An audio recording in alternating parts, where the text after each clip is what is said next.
Hi everyone, it's Don from Crux Terminatus with some Gal Vorbak. Now if you're not familiar with them, they're the word bearers that accept the demons into their bodies. I think they're called the Neverborn. They're in the book The First Heretic and they are absolutely badass. So I'm starting off with, I've primed them with grey, just a pound shop grey primer. They're obviously resin models, they're Forgeworld models. So you need to prime them, and then I'm using just white and a zenithal highlight just to show me where the bright spots and the dark spots are going to be on the finished model. And while I'm doing that, let's have a look at what. So there's 5 models in total. So I've got 2 sets of them. So that's one untouched and one with zenithal highlighting, and you can see when you turn it upside down it's completely dark, you can't see any of the white, and yet when it's the right way up you can see the white. So that's what zenithal highlighting is all about, and it shows you where your colours are going to be strongest and darkest.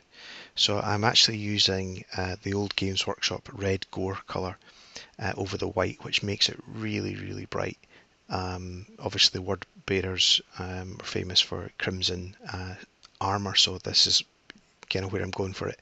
I already know at this point I'm going to use a wash to darken it down, so I really need it to be bright now in all the places where the sunlight would hit it, or any kind of light would hit it, and in the dark recesses you can see how it gives itself its own shadow, so it's a pretty useful technique.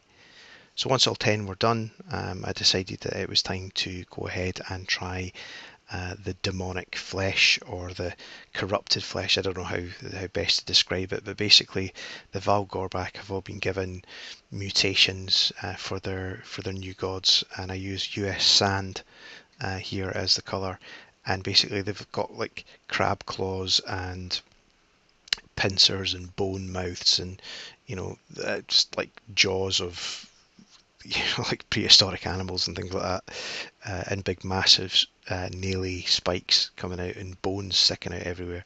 So it's taking your time going around all the model and picking them out.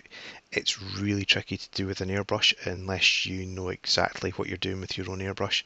So if you're not entirely sure, it might be better to do it with a hairy stick rather than the airbrush. But you get there in the end, and what I decide to do is I'm going to add some highlighting colours to that.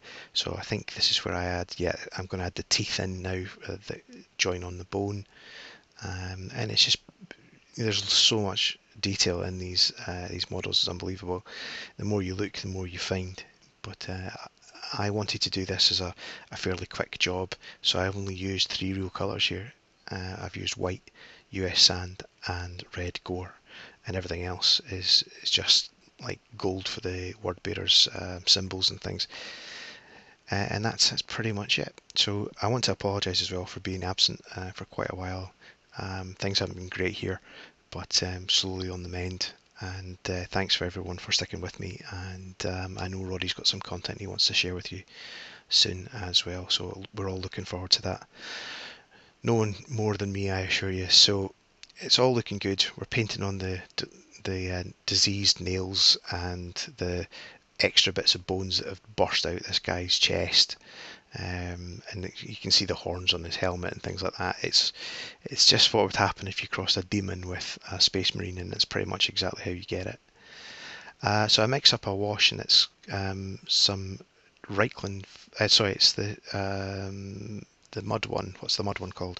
Devlin mud, and some matte medium and some flow improver just to break the tension. And I'm quite liberal with this because I really want them to look, diseased and not at all healthy.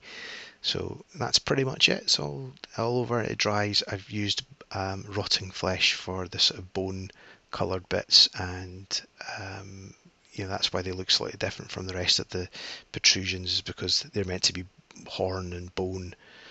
And that's pretty much it.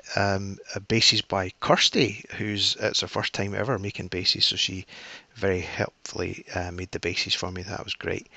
And I like the unit. I think it's going to look okay.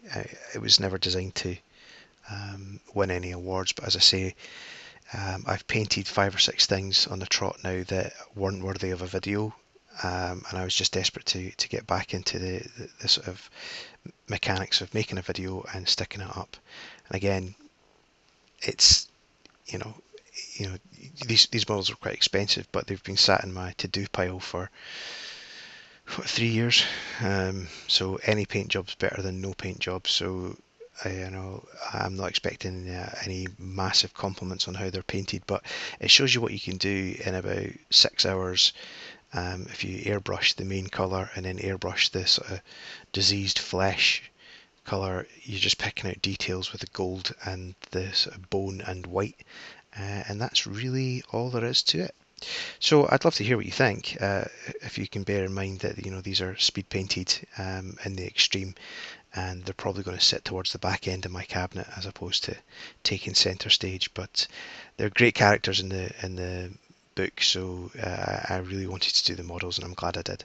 So thanks very much, everyone. Hope to speak to you soon. Cheers. Bye bye.